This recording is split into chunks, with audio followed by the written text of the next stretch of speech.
Hi everyone, my name is Kim Ang, And I'm Cinda Kay. and welcome to our podcast, Superpower and Sidekick. Where we team up with spirit to live a life beyond our imagination. Yes. Okay, you were sensing something.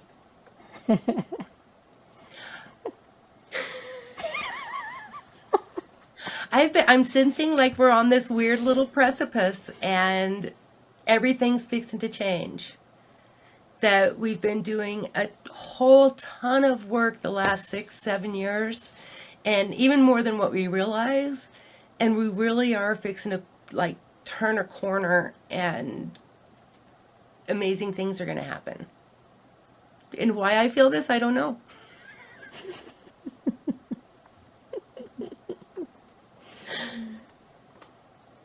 Is it kind of going to be like a individual level or a global level or I think it's both because they're connected. From what I've been seeing in my work the last few years, there's a theme of people really coming into awareness of their own life and starting to make new decisions and renegotiate their experience. And even though it's happening individually, it's fixing to make a global impact, I believe. Because I myself was just hitting it. I went in deep to really, the trauma had taken over my life, and it had just steamrolled and snowballed out of control. And it was all a self-worth issue.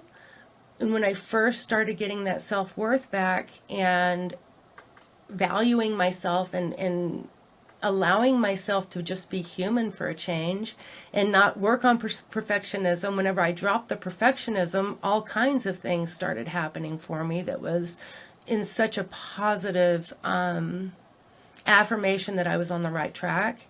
And so I've been doing this work real intensely, but because I give readings and I work intuitively with other people and I'm an intuitive guide and I help others to learn intuition, I'm seeing that it wasn't just happening for me, that a lot of people are going in really, really deep and finding out what makes them tick. And because of that, I think a lot of the old conditioning is no longer going to work. Because a lot of it has really literally been retrieval from the conditioning, retrieving ourselves.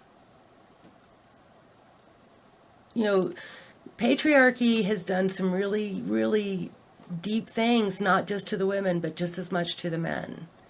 And it has definitely been, it just laid over this dense layer that it was like between the veils, you couldn't tell that there was a veil there. So everything became very physical, and people forgot about the spiritual aspects of life. But because it is such an integral part of nature, there's no way to actually turn it off. It's completely, totally impossible. And just like a building, that if we leave that building long enough, the vines and nature is going to take that building completely back up, and it'll dismantle things and take it back down to the ground. Nature herself will put things back in order if they've been changed. And we had colonialism and patriarchy kind of but they did put a really big, huge path on this planet and took over everything. But you cannot kill nature, and you cannot kill the connection between nature and humankind. And a lot of us are waking back up to it. And I know that I'm not alone on that. so do you think that technology, all this technology is kind of been, well, I mean, it's helpful, right, to keep us connected, but at the same time, we're so obsessed with our phones and checking our social media status that we sometimes forget about our own family.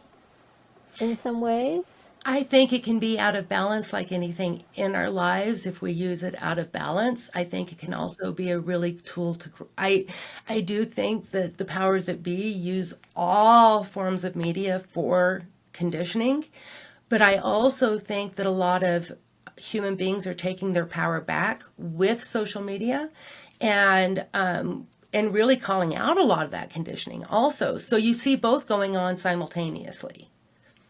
And, I do think that technology has helped to connect people and people to see the common denominators and not believe the propaganda to everyone should hate each other, because that is part of the control tactics. That, that isn't truth. That's the control and the conditioning. So I think both are happening. I don't see technology as being a bad thing, though. Yeah. But it's like anything else. It's up to us and how we use it. Right. Everything in moderation.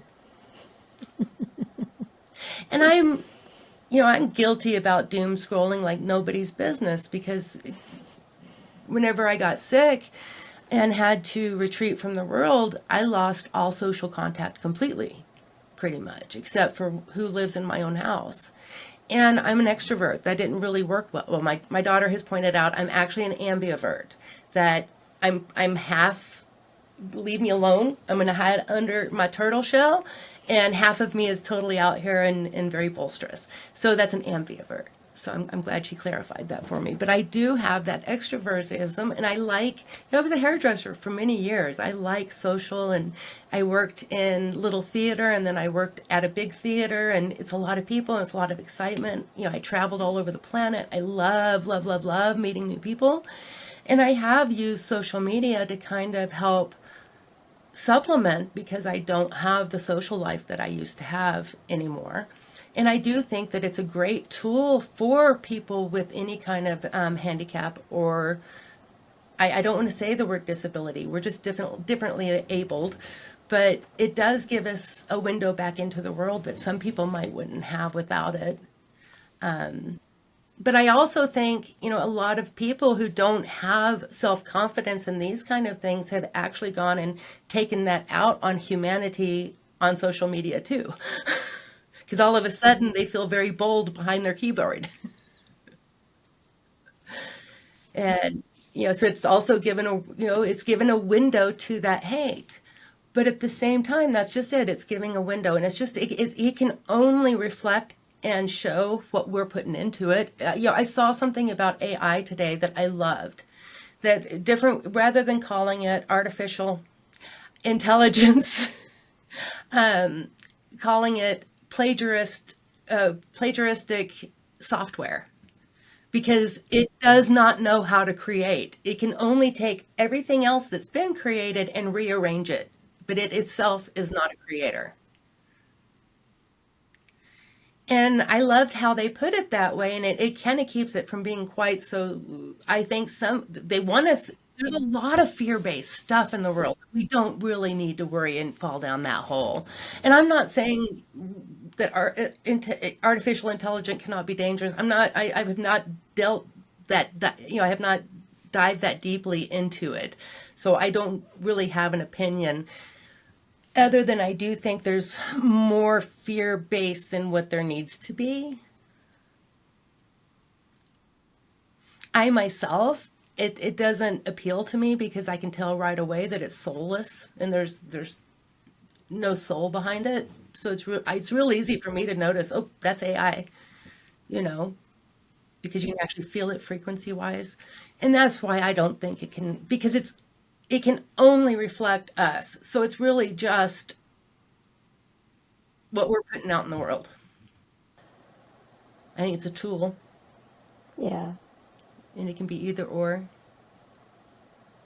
Oh, I think it was about like fear, the use of it, using fear as a way to control us, or to,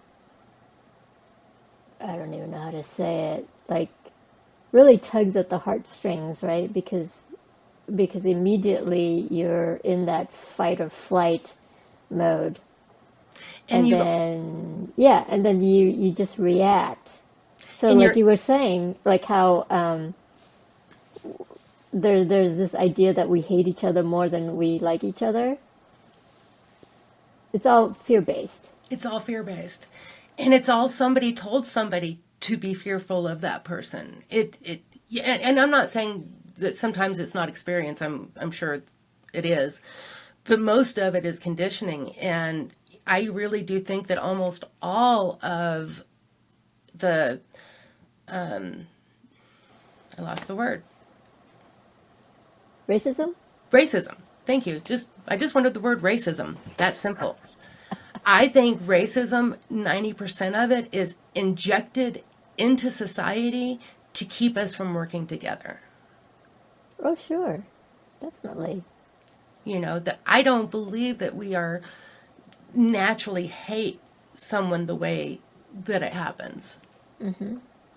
Not by watching, not when you watch children. And so if the main goal for conditioning is to keep us from connecting, then what is the one fix?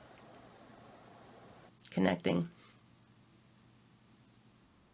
And I do think that social media kind of backfired them on some of that for them. But Well, the I mean, it just seems like all this stuff that's happening politically, and I know we don't want to get into politics, but you know, the whole fear about the LGBTQ community, right? And how they're grooming children to become perverts and gay and all this stuff. And it's like, where, well, and I'm sorry, but anyone with any intelligence can sit down and see that that's not even true. That it is, they completely took it and started pulling it out of the lines to fit their narrative. It's literally how, you know, if you want a playbook of how to build a false narrative, politics is the best place to look if you want to know how to build a false narrative.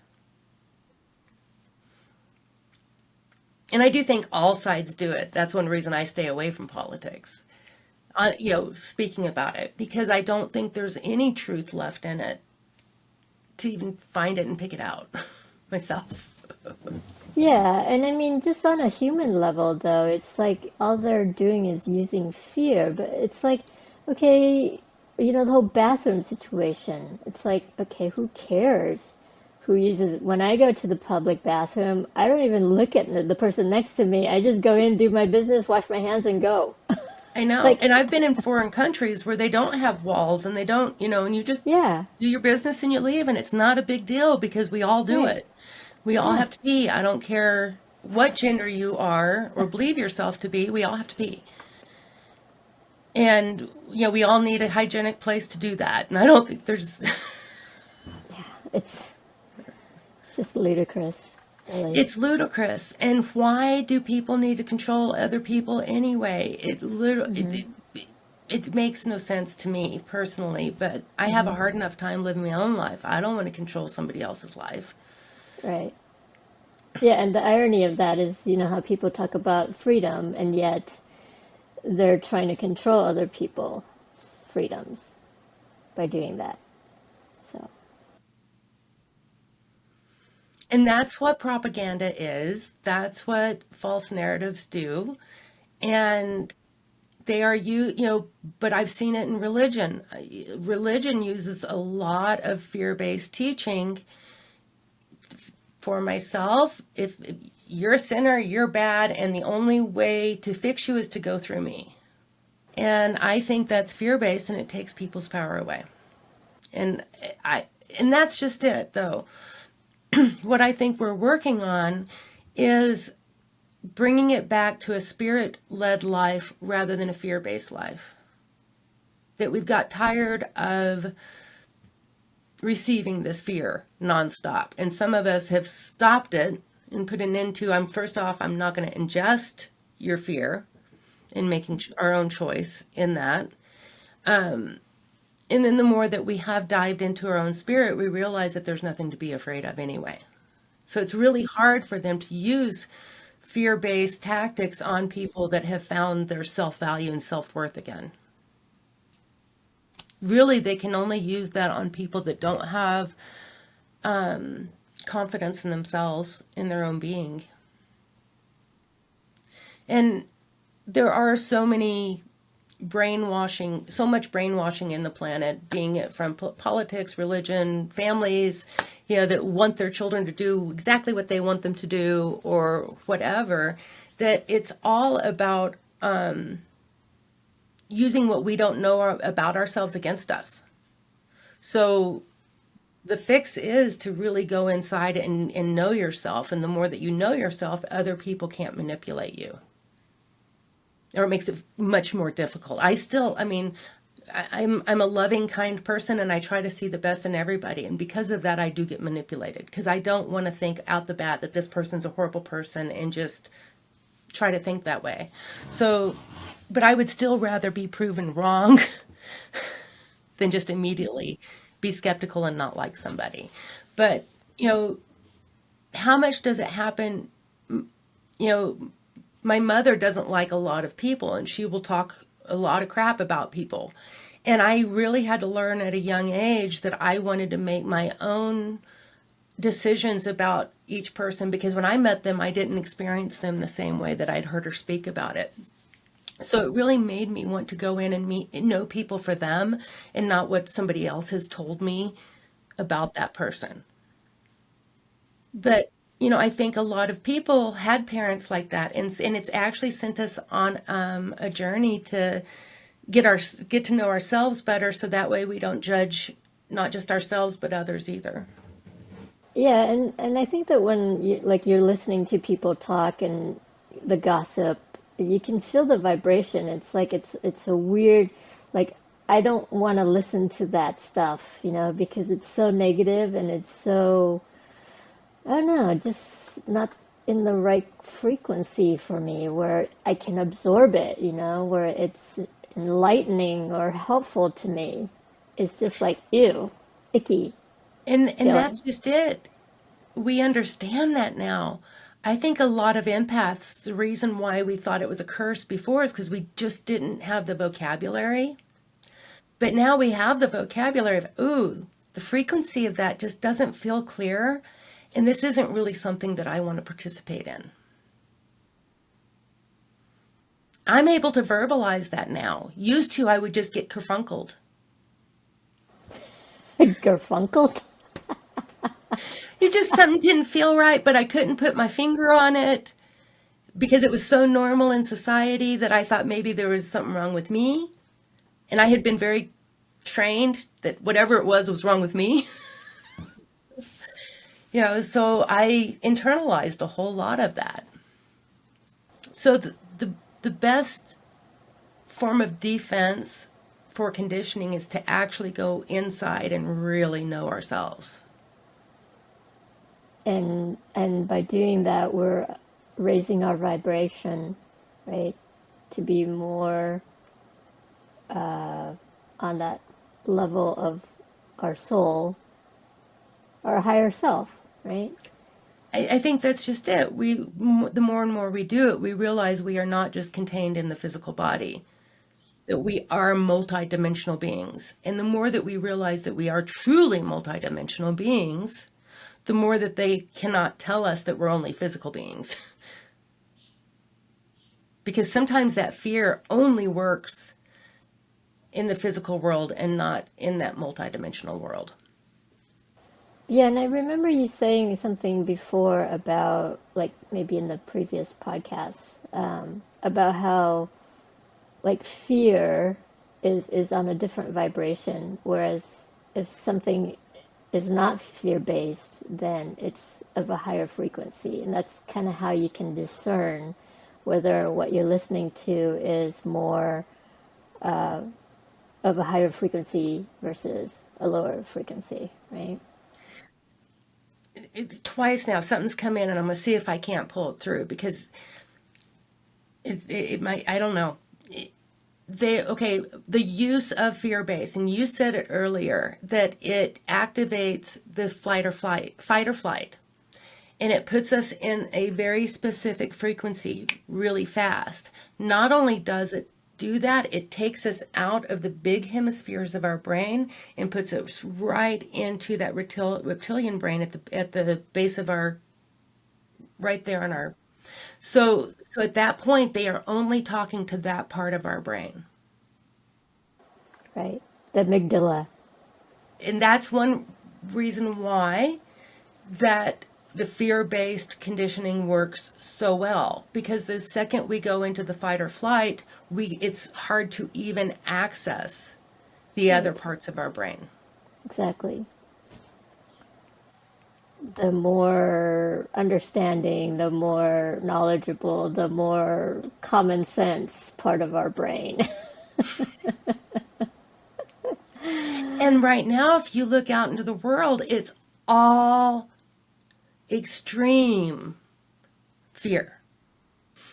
And so then it's, we might be evolved beings, but only if we can access that aspect of our brain. If we aren't in a space that we can access the rest of our brain, then we're going to be stuck in that small one.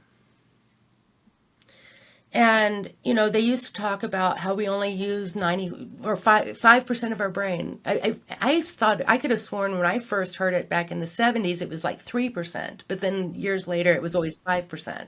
I never did figure out how that changed. But, Yeah. Yeah, I remember it as 3% too. okay, see, good. I'm glad I'm not the only one. They say that all kinds of things are changing, like, I don't know. I'm not going to go into that. Anyway, I can't even use the words. But the Mandela effect, there it is. I did find it. But, okay, it's like a relationship that someone knows how to push your buttons. They're going to know how to manipulate you. Mm-hmm. The same thing happens on a big scale out there in the world. So the more that we turn off things that might make us feel that way, the less control they have of us. Yeah. For instance. But a lot of us aren't just sitting there in our itty bitty shitty committee beating ourselves up anymore. That's not as acceptable as it once was. Mm-hmm. The inner dialogue, a lot of us, that especially those of us who may have gone through some abuse or traumatic things young in life, we can be our own worst enemy. And I know it took myself a number of years to really be able to flip and change my inner dialogue. And we're used to, it was 90% negative and 10% positive towards myself. It's flipped now. And I would say it's 90% positive to myself with only about 10% negative. And I want to keep that 10% because I do want to keep myself in check. I do know I can hurt others. I do know that I can always have room for more growth and more understanding and, to learn more. So I want to keep that, but I do not want to use the old method to keep myself in line by literally getting out the hammer and beating myself with it every day like I used to when I was younger. And I do think as we all change our own inner dialogues, that right there could change the entire planet. Well, because the first thing about change is that you have to change yourself, right? And if you want to make a difference in the world, you have to first change yourself. So if we each start changing ourselves and for the better, then we would all be able to raise the frequency and vibration so that the fear doesn't get to us anymore. I was in my early 20s when I first got the message that I would lead by example, that in the future I would lead by example. And it was a very, very strong message, and it completely affected me on the inside. And the reason why is I was in a marriage that was not happy. And I had my own things left over from victimhood from my childhood that it just grew and got bigger into my early adult life. And I looked around and went, I do not want to lead a soul into this world ever. This is complete, total torture and hell. And because of that, I started climbing myself out in that moment. And it was just the motivation that I had, the message that I would lead by example at some point in my life. And at that point, I was like leading two separate lives, a daytime life and a nighttime life, and they did not blend.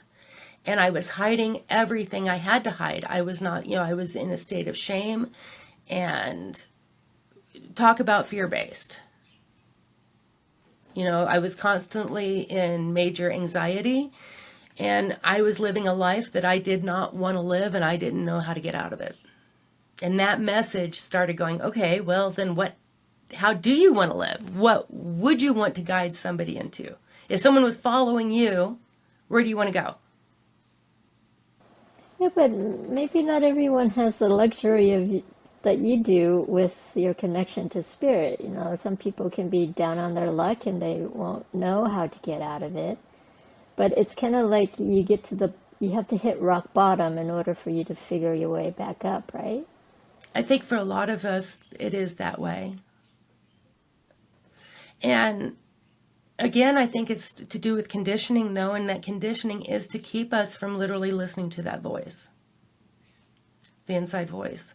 And I don't think that we talk about that enough, that the tactics of the society that we live to keep us from our own truth. And the first thing that happens when someone starts waking up to their own inner voice is an argument in their head. Dichotomy. So we have to learn how to, I guess, change that narrative within ourselves too, that we all have the capacity to connect with the divine. I mean, some people don't believe in God, some people, and that's fine. I don't know, because I have a very deep faith in the divine being. I don't necessarily, sometimes I use the word God, sometimes I use the word goddess. I usually use divine being. That's what I like the best. But at the same time, I'm very, I don't know. I don't necessarily see it in a religious way. So I probably would, in some ways, agree with atheists a lot of times more than I do religious people, just knowing in conversation and things like that. So I don't know. But I will say that I think there are a lot more intuitive people on this planet than what is aware that they are intuitive. And So maybe I the do. atheists are the ones who are more intuitive because they know that what is being fed to us by religion is not accurate. And so therefore they push it aside and say, no, that's not it. So we don't want to believe in a God, or we don't want to believe in what you're teaching I us. don't want to do it your way. Yeah. And I think that's a lot of it is that doesn't feel right to me. I want to do it this way. So, and that's one reason I do notice that in today's society, a lot of times I will get along better with an atheist many times than I will someone that's in religion deeply. And I'm not saying I've known a lot of people that are very, very religious, and I can connect to them and they're deeply intuitive. So I'm not saying that across the board by any means.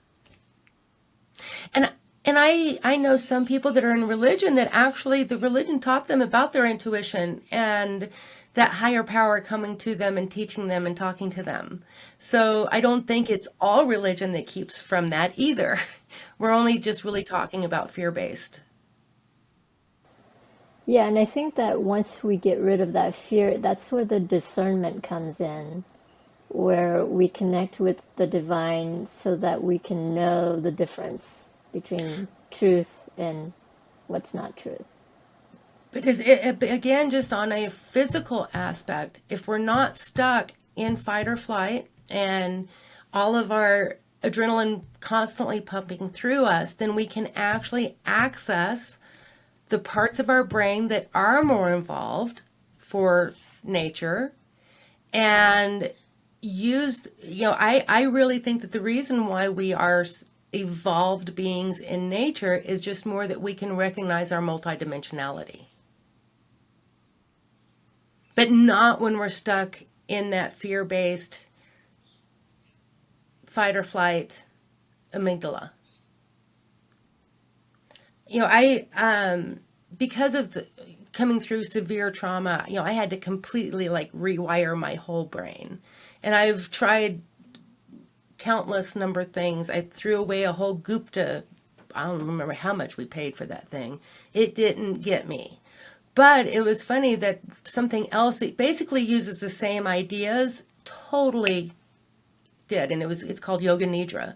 I have now become certified in it. And anytime that I am going through something, I will lay down and I will practice a Nidra. There's a million of them on on YouTube, and many, many, many good ones. And some bad ones, but that's okay too.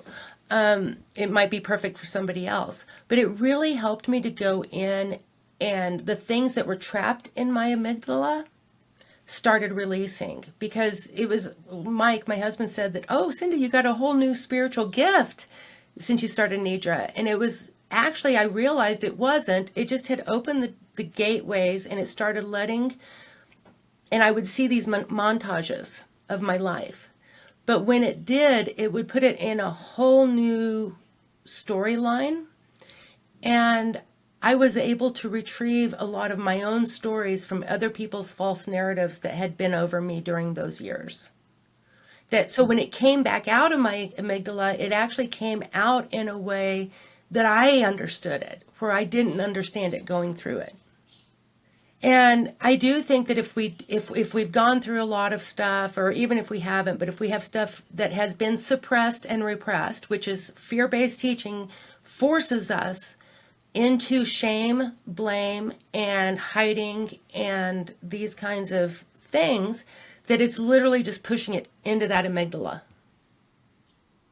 So the more that we don't buy into the shame, and we don't feel like we have to be perfect, and we allow ourselves humanity and being able to make mistakes, that, failures lead to success. And the more that we allow that, then that fear-based conditioning, again, doesn't work so deeply on us. It only works because we've been told we have to be perfect. It wouldn't work without that element. Yeah, and I think that's part of the breathing exercise, right? Part of the nidra that you're talking about is breathing Yeah, exercise. Yeah, there's that's breathing what, in it. yeah. And that really does help to calm down the amygdala. Because I learned that in therapy too, that that's one of the best and fastest way to like tone it down. To tone it down. Well, and I Yeah. know for myself with working spiritually and psychically, that the best way to avoid getting any attachments when I'm working for people and with people, or going to locations around the planet, is breath work. And that way I can stay in a high frequency, and I don't get controlled by my own low frequencies, because we all have them. So it does take effort, even though it also takes surrender. And then trying to find the balance between those. Yeah, yeah. Yeah, quite a conundrum there.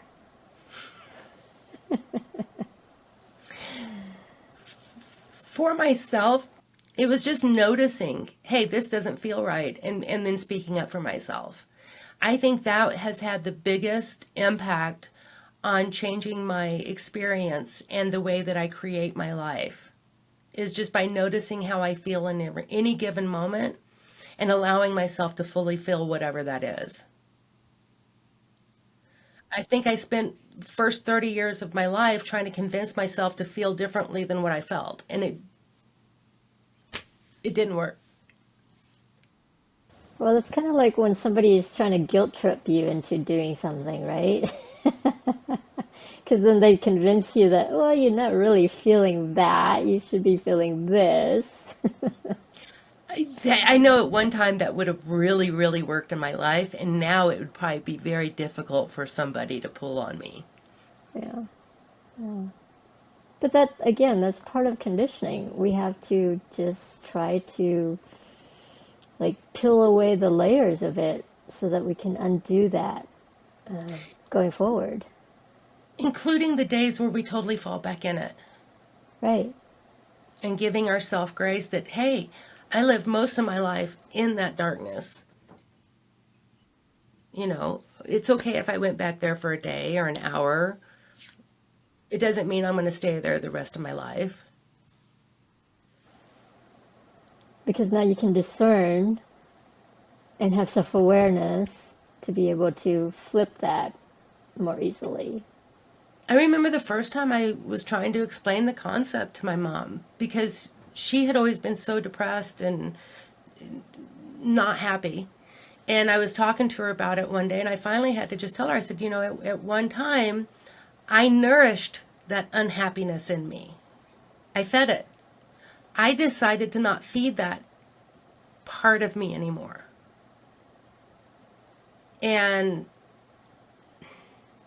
But it's hard to explain that because it's such an internal process at the same time. It's not that I allow myself to feel whatever feelings, even if they might be considered negative for other people and things like that now. We're used to, I would try to stop my feelings, which just doesn't work, period, for me. But sitting down and breathing and doing an exercise to be able to come back into myself, it really does help. I do notice, though, that anytime that, see, in there I lost it, I'm sorry. Sometimes I think we just deal with what we have to deal with, because what if there is that, if I can't change it right now, I have to accept it.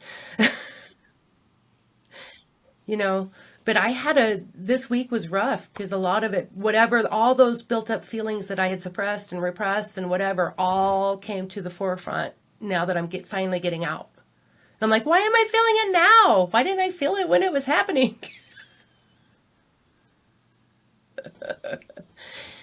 So I've had to be real kind to myself this week because I had some big emotions come up with the move. It stirred a bunch of stuff. What I do think that we hit on that is good today is how they can actually use our actual physical makeup, the way that our brains are made, can use it for their own nefarious reasons. How so? Well, like injecting racism. You need to be scared of that foreigner or, whatever they might put on there. But injecting those by putting us into that lower brain, it's literally intuitive, and higher frequency stuff is completely inaccessible at that point. So the veil is conditioning. So we got to lift the veil. And I think that is by recognizing that we are multidimensional, that we are not just physical beings. In the beginning for me, because when I was diagnosed incorrectly and put on Prozac, and I had a severe reaction to Prozac, I am a little bit more psychically aware than a lot of people, and I was then too. I just didn't know it yet. And it literally opened the lower veil completely. And so all the lower frequency was just, I could see it, hear it, feel it clear as everything. So that medication actually changed my brain makeup to where I accessed a different part from behind the veil. But I do want to say, and it is safe to say, that they're doing everything they can to keep us from accessing the multidimensional realm, because that is where all the answers are, and we don't have to go to them, and it kills that codependent relationship quickly. And I do think that the powers that be, that's the last thing they want for us to be able to do. So it's much easier to call psychic people or conspiracy theorist or, anyone crazy rather than believing maybe there is a point to what they're trying to say. And it's hard to discern because I do think there's some of that too. There are psychics that are complete charlatans, and I realize that. And there are conspiracy theories that are just that. They're only conspiracy theories and there's no truth to it. But I also think that if there is a true one, that the powers can be could throw 10 others around it to obscure the one. So it makes everything really hard to discern. And that's just it. We are living in a world right now that is extremely hard to discern. And because of that, more and more people are actually going to their spirits, though. So I do think it's kind of backfiring. Yeah. Well, let's hope that's the case because it does feel like whatever is true is now, or whatever is false is now believed, and whatever is the truth is now false. And so that's why we need to get reconnected with our spirit in order to discern that. It's very important that we choose our focus right now because otherwise they're going to choose it for us. Just like, if you think yellow car, all of a sudden it looks like every car on the road is yellow. And so it really does matter what we choose to focus on. And if we live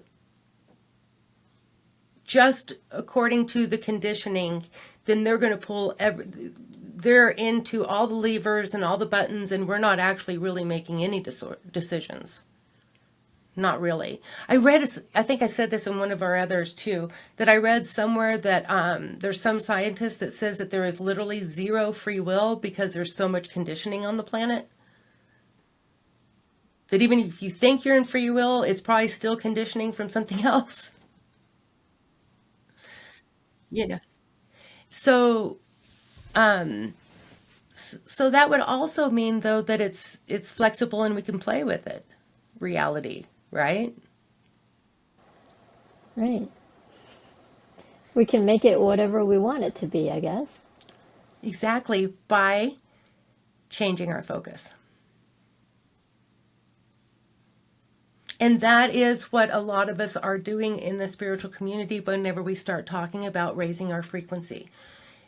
Raising your frequency means I am making a choice on what I'm focusing on rather than just allowing the conditioned world to bring in whatever is coming. It's actually saying, nope, I am choosing to put my focus on this. That's why abundance and positive mindset, I'm not saying that we have to be goody-goody, happy, positive all the time to create happy lives. That I don't necessarily agree with that. But I do think if we're constantly focused on something negative, we're going to feel pretty negative. And if we focus on something more positive, we're going to feel better. I mean, some of this is common sense and not spiritual bypassing. But no matter what, the world will find a way to shame us one way or the other. And I think that's one of the best indicators that we can come into is if we feel shamed, we're probably being conditioned somewhere. I think shame is direct relationship to conditioning. I have met plenty of 2-year-olds that are guilty as all get out, and they know exactly what they did, but they don't feel ashamed about it. Raising kids really helped me to learn a lot. And I don't believe shame is a natural emotion. I think it's a conditioned into us emotion. Yes, I've done things that I might have felt ashamed about afterwards. But was I ashamed of it because of what I did or because of the social concept on that? Now, if I hurt somebody, yes, I'm going to feel guilty about that. But that's different than feeling ashamed. I do think shame's a really good indicator, though. I'm not saying that there can't be any natural shame. I'm sure that there is some. But most shame, if you feel a lot of shame, somehow or another, you're being conditioned into being perfect. Well, I'll just throw in a thought I'm having. If you feel shame, please sit down and look at it. Take it out, unwrap it, turn it around, look at it from the other way, and really start seeing where the shame comes from. Is it something you actually feel, or is it something from society saying you should feel a certain way? But I do think shame is one of the number one ways when we start analyzing it, is how we can unravel our own Gordian knot of conditioning. Good point. Well, because I think that, like with social media and teenagers these days, I feel like they're so impacted by what they see, how they should look, how they should dress, how they should feel, and they're shamed into not fitting that mold, and so I think that's why there's a lot of teenage And, suicides and right there's now. and there's people with nefarious, they just don't have anything better to do in the world than to torture other people. And unfortunately, that's a lot of our young people. There are groups out there where adults are basically leading children into self-harm. And, there's some really, talk about some fear-based conditioning. There's some really scary stuff going on the internet with our children these days. And there are whole groups that's really all they talk about is suicide. Youth. My daughter alerted me to it when she was about 12. To help the suicide kids Yeah. or to No, cause it? to cause it in children, Oh dear. in these groups. That there are people that are so disconnected that they enjoy hurting other people, and they will use these kinds of things to do that. It's not something I focus on a lot because, again, I do think we have to, but it has been brought in, and I know that it's been brought in for a reason.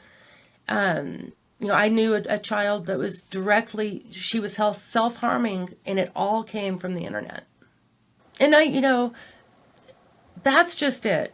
You said something about people using, to spread so much fear about the trans community and things like that. The problem is there may be some truth, one little kernel of truth, because there are some online weirdness going on with genders, with self-harm, with suicide, with all of these things. And they are real and they do happen. But what they're doing with these false narratives is they will take that nugget of truth and put a whole bunch of untruths around it. But you felt that nugget, so you swallow the whole thing.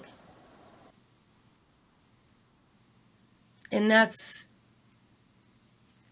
a big part. Not getting politics, dang it. There's just so much of it. And right now we're in that season. Mm-hmm. But, I saw a meme where someone goes, oh, look, it wasn't these people that was doing it. It wasn't these people that do it. Anyway. And it was the ones that were warning us about those people who were doing it. That's called projection. Projection and the tail wagging the dog. Right. Exactly. And there's so much disinformation that it's really hard to clarify what is real information these days.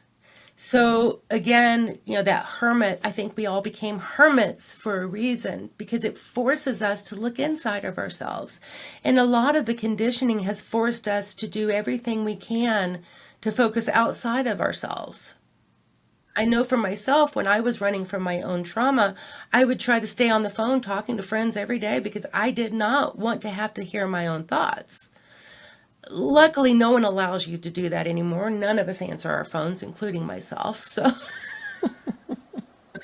I don't use that kind of bypassing anymore.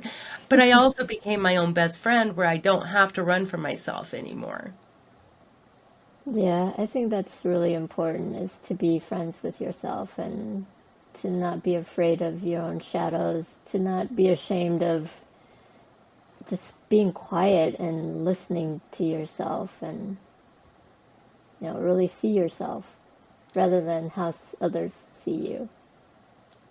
We cannot control how others see us. It is absolutely impossible. We cannot control how other people love us or not. We can only control how we think about ourselves and if we love ourselves or not. And something happened to me, and I realized no one ever loved me the way I wanted to be loved, and so I had better get after it. Yeah. Here, here. I agree to that. I second that. And I don't want to be flippant about the itty bitty shitty committee and just say it's so easy to get over it, because that wouldn't be fair to the 6-7 years I really worked on unpacking my own itty bitty shitty committee until it no longer ruled my life. Yeah. It wasn't an overnight process. It was something I had to decide this is something I wanted to change in my life. And I've noticed we go to that a lot in the podcast. Maybe that's because that's what's really needed in the world. Because even though I might have a different idea of something that's wanting to be said, I also pray and meditate about what would the world need to hear. And I notice we go into this topic a lot. Mm-hmm. So it makes me wonder if that's not something that's actually needed on the planet, is that we were really conditioned to hate ourselves, and we don't have to live like that anymore. Yeah. Especially women. But I think men do it just as bad as women. I really do. Mm-hmm. And the one thing that we can really do to heal this world is to see ourselves in a positive viewpoint. Mm-hmm. No matter what we may have gone through before today or done, or, and that's like, my husband and I were rearranging and renegotiating our whole experience right now. And as we do this, I have to remember that we're becoming new people,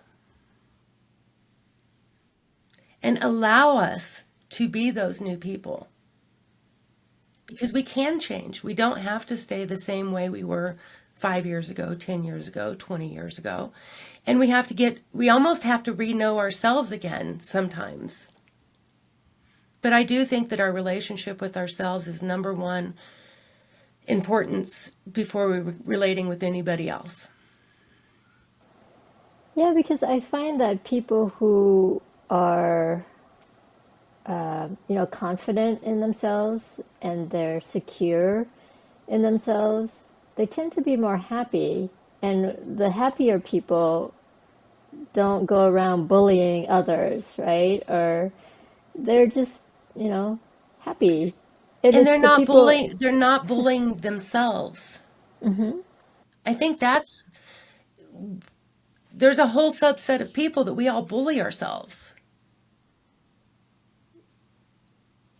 And I think that that's the biggest point of conditioning. Is if we're our own worst enemies, then they don't have to worry about us. Because if you are self-deprecating and you're putting yourself down, then they don't need to do that. And You're we would doing it for never, them. and no one's going to ever realize their true potential that way. Right. Exactly. Okay, so we have to just undo all that Yeah, within it's ourselves. just undo it. It's so simple. It's Snap so a simple. finger. How many podcasts have we done about this so far?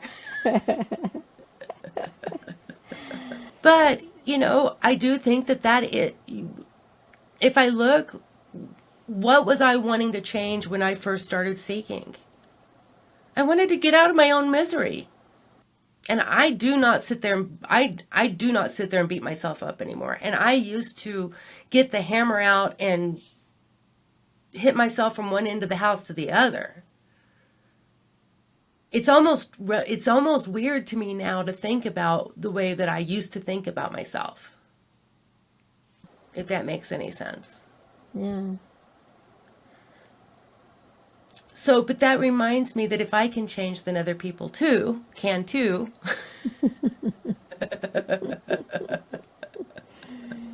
Yes. So the question is, how badly do you want to change your life? Yeah, you made a comment earlier. Maybe people, what about people who aren't as intuitive as I am or psychic as I am? I don't know if that would have happened without the trauma. I think the trauma and that kind of go hand in hand. But I don't know that. I don't, because I didn't live a non-traumatic life, it's really hard for me to say for sure.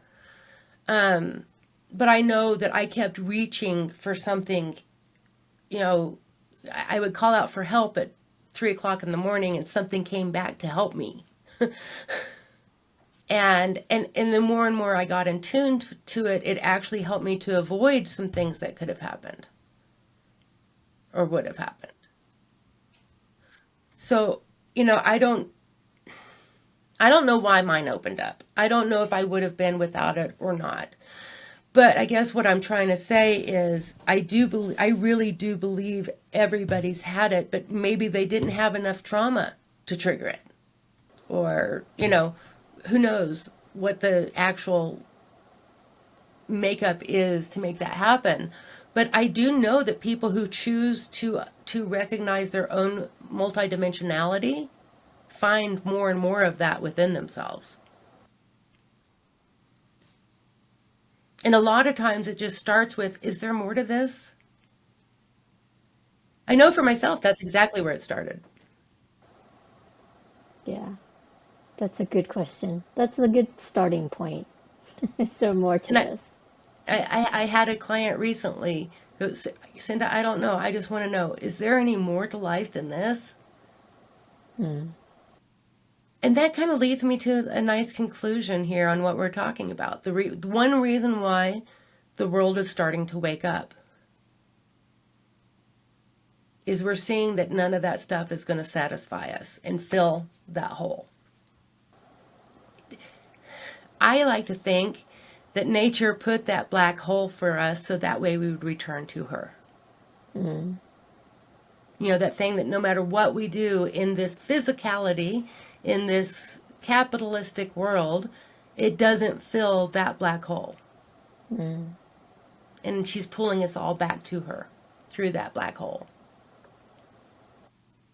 I know that I can feel satisfaction now where it was completely elusive at one point in my life. I'm not saying I feel that way all the time. But, we can also honor those moments are the motivation for change. So recategorizing from a new perspective what these emotions and these feelings, rather than being conditioned and people telling you, oh, you really should you need to deal with your anger issues. Oh, well, maybe you should respect my boundaries, sir. And we're starting to more and more flip the lid on all it. And that's why I do bring up emotions, because I think our emotions are leading us back to our spirit. Yeah, definitely. Because if it doesn't feel good, you'll know why. And you'll try to stay away from it. But most of us are staying in situations that don't feel good. That's true too. So how do we get out of it? First, recognize our own disassociation to that. That someone has conditioned us out of feeling what we're feeling. It does always comes back to that for me. Well, that's a good point to end on. So thank you everyone for joining us. And hopefully we'll see you at the next podcast. And you can find me at syndicate.com. And if you have any comments or topics that you would like to interject, please get a hold of me. We definitely take requests. Yes. Yeah. All right. See you next time. Bye. Bye.